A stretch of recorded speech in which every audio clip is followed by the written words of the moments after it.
Welcome back to My Bake Escape. It is strawberry season in California, and to celebrate, I made a childhood favorite. This recipe is for my Strawberry Pop Tarts. These Pop Tarts have a buttery, flaky pastry, a thick homemade strawberry jam, and a sweet vanilla bean glaze. They're nostalgic, delicious, and so much better than store-bought. For the full recipe, visit mybakeescape.com. If you enjoy recipe tutorials, please be sure to hit that subscribe button. If you make these Pop-Tarts, be sure to tag me on Instagram at mybakeescape. All right, let's get started. So this recipe essentially has three components: the strawberry jam, the pastry or pie dough, and the vanilla bean glaze. You can use store-bought pie dough and store-bought strawberry jam if you'd like, but I'm going to show you how to make each component from scratch. I start by making the strawberry jam. So for the jam, you can use frozen or fresh strawberries. I used fresh, and when using fresh berries, I always like to start by washing them thoroughly.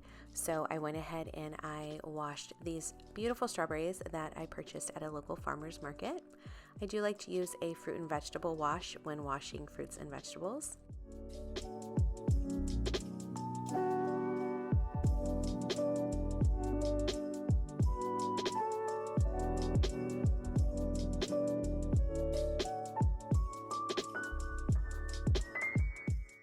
So after I washed them thoroughly, I kind of let them dry a little bit, and then I began to prep them.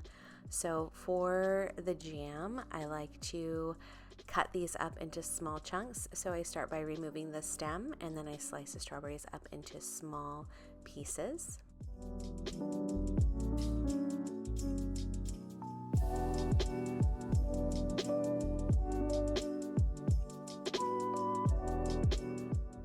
You can also blend these in a blender, and if you use frozen strawberries, I suggest that you let them thaw a little bit and then give them a pulse in a blender to chop them up.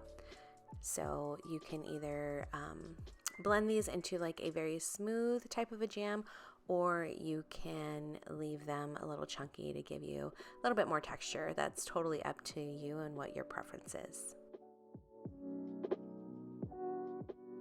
So once I have prepped the strawberries, chopped them, I added them to a large pot, and to the pot I'm going to add the ingredients for the jams.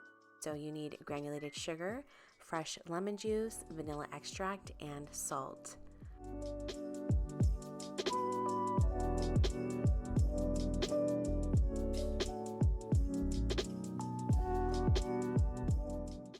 So I went ahead and added the sugar straight to the pot on top of those strawberries.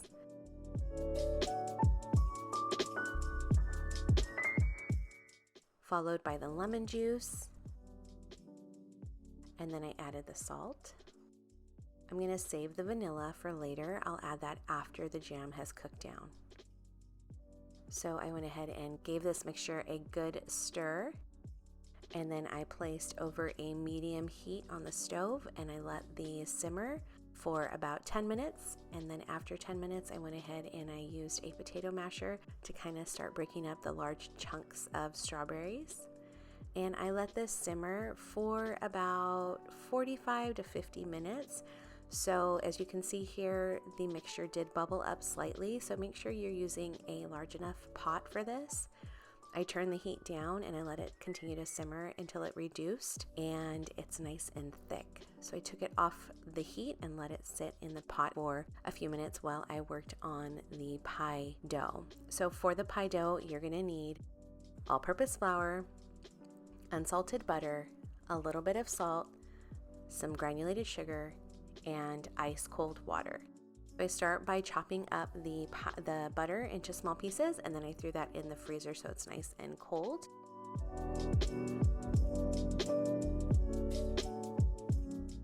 Now that the strawberry jam has cooled slightly, I went ahead and added the vanilla extract and mixed that in and set it to the side. I continue to work on the pie dough, so to a large bowl I added the all-purpose flour, followed by the granulated sugar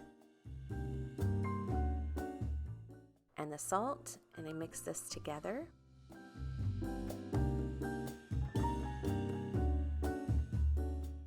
That butter is chilling in the freezer. I went ahead and took it out, and then I went ahead and added that in. So having the butter really cold as well as the water ice cold will allow this pie crust to have nice flaky layers. So I went ahead and I added the butter to the flour, and I'm using a fork just to kind of start to cut that butter into the flour. And I have gloves on because butter makes such a mess. So I quickly am just smashing up that butter into the flour, trying to incorporate it into the flour. And I do this quickly as I can because the warmth from my hands will start to melt the butter. And once it gets to this where it's like the butter is pea-sized, I go ahead and add some of that ice water a little bit at a time. As you add the water in, go ahead and start mixing it together like this. And you'll see that the flour will absorb that water and it will be able to start coming together. You just need it to come together into a shaggy ball of dough. Once the dough comes together like this, it's time to pour it out onto my work surface. So I went ahead and lightly floured the work surface and I poured out that dough.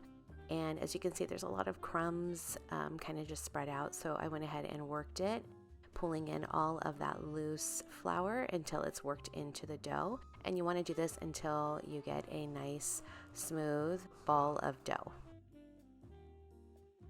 And then I flatten it out into a round disc.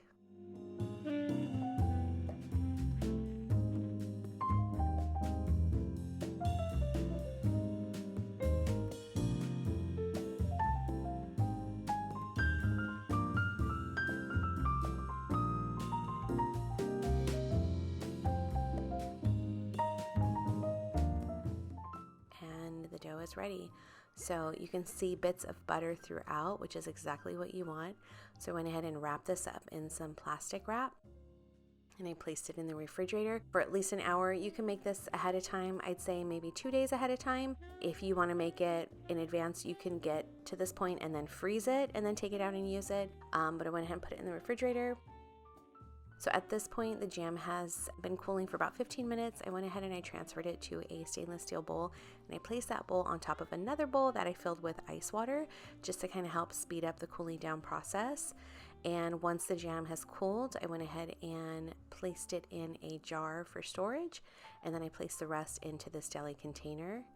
So this made a lot of jam, more than I needed for the Strawberry Pop Tarts.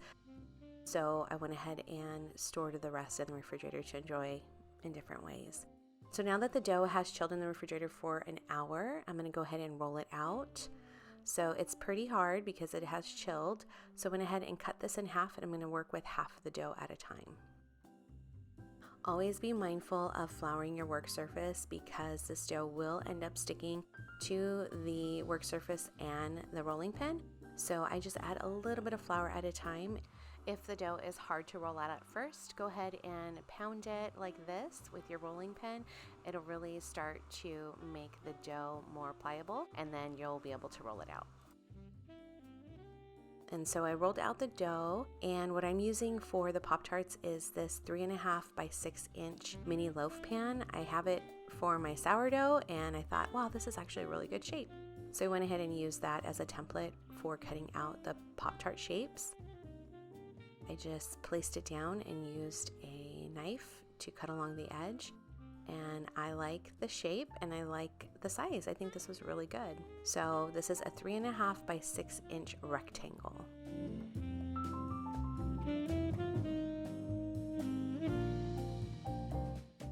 To help the process, I have 2 baking sheets that I lined with parchment paper, and I placed the rectangles on the parchment paper, and then I went ahead and rolled out the other half of the dough.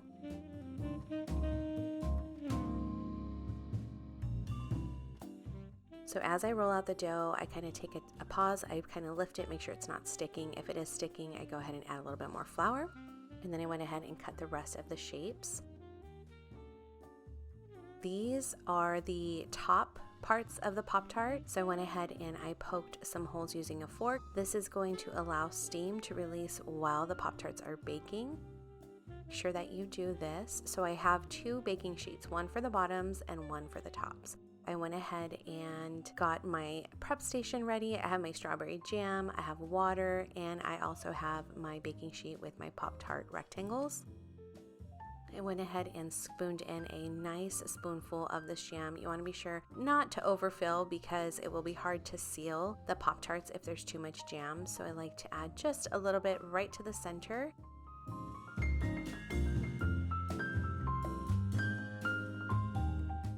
And then I use some water and I dip my finger in the water and rub water along the edges of the bottom of the Pop-Tart rectangles. This is going to help seal that top pie crust to the bottom.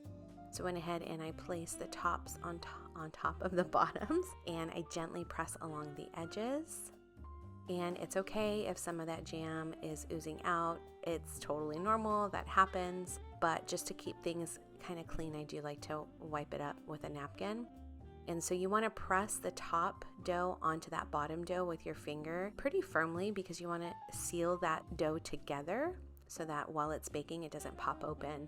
You see the kind of the oozing that's going on here. So I just take a paper towel and just gently wipe up some of that strawberry jam that oozed out a little bit. And then once you have pressed the dough together, you're going to take a fork and you're going to press along the edges to, for one, make sure that the dough is sealed, and also adding that decorative classic Pop-Tart crimped edge. This part is so fun. So if you're having little ones help you with this, they can definitely help you with this part.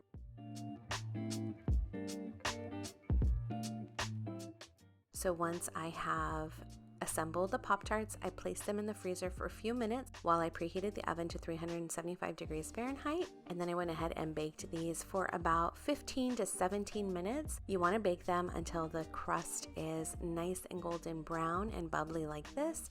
If your dough looks a little translucent, that means it needs a little bit more time. You can go ahead and just bake a couple minutes at a time until you see that the Pop-Tarts are nice and golden brown. While these are cooling, I went ahead and worked on the vanilla bean glaze.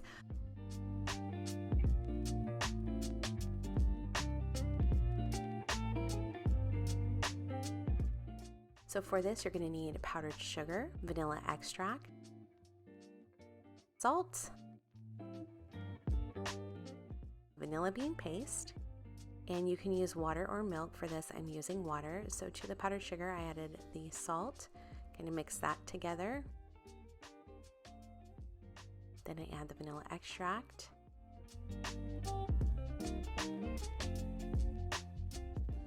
Then I added some of the vanilla bean paste, just a little bit.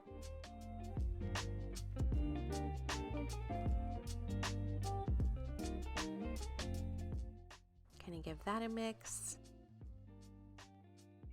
And then you just want to add enough liquid to achieve a thick drizzle consistency. So I added a little bit of water.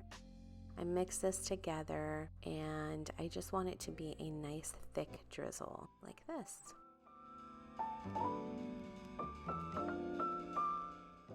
Okay, so now that our Pop-Tarts are cool and our icing is ready, it's time to decorate. I'm going to top each with these sprinkles. So I start by adding a spoonful of that icing just to the top, and I use a spoon to spread the icing gently across the top of the Pop-Tart. If it drips down over the side, it's totally okay, but I kind of want to keep the icing to the middle part to resemble, you know, a classic Pop-Tart.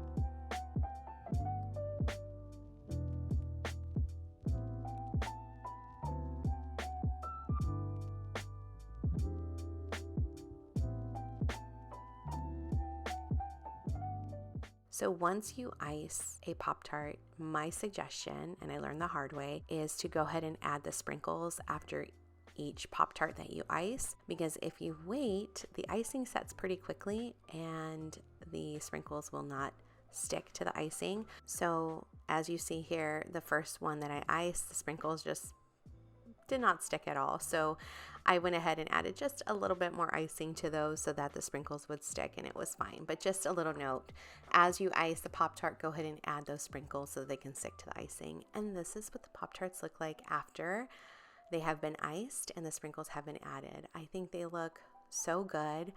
I am really happy with the way that they turned out. I think they look beautiful and they smell incredible. So these have set for about 30 minutes and you can see how well they baked. A little bit of the jam oozed out during baking, but that's okay. It's going to happen. But everything looks so good. The crust is completely cooked through, golden brown. They do look, homemade. They're not perfect, but I love that. So you can see that the icing has set slightly. If you let them sit for another hour or two, that icing will harden up a little bit. But look at the middle. Look at all of that delicious strawberry jam.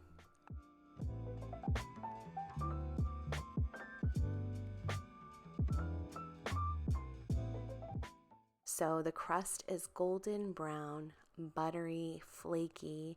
That strawberry jam is just perfectly sweet, and that icing on the top adds a perfect amount of sweetness. These turned out so good. I am so glad that I made them. I'd been wanting to make them for so long, and I am happy that I tried them. They are delicious. And honestly, for those of you who do not know, I do run a micro bakery out of my home, and I added these to the menu 2 weeks in a row and they sold out immediately. I also took them to the farmer's market and they were the first to sell out at the farmer's market as well. If you decide to try this recipe, let me know in the comments what you think. And if you want to tag me on Instagram at MyBakeEscape, I'd love to see how your Pop-Tarts turned out. So as I mentioned, I did package these up for my pre-orders for my micro bakery, and I also offered them at the farmer's market, and I wanted to show you this is how I packaged them up, these cute little boxes. I also added these custom Strawberry Pop Tart stickers to each of the boxes, and like I said, they were a huge hit. They sold out pretty quickly. Thank you so much for watching this video. If you have any questions, let me know in the comments. Let me know what you think. Let me know what you'd like to see next. I am all about nostalgic desserts, so if there's something else you'd like to see me recreate, let me know in the comments. Thanks for watching and have a sweet day.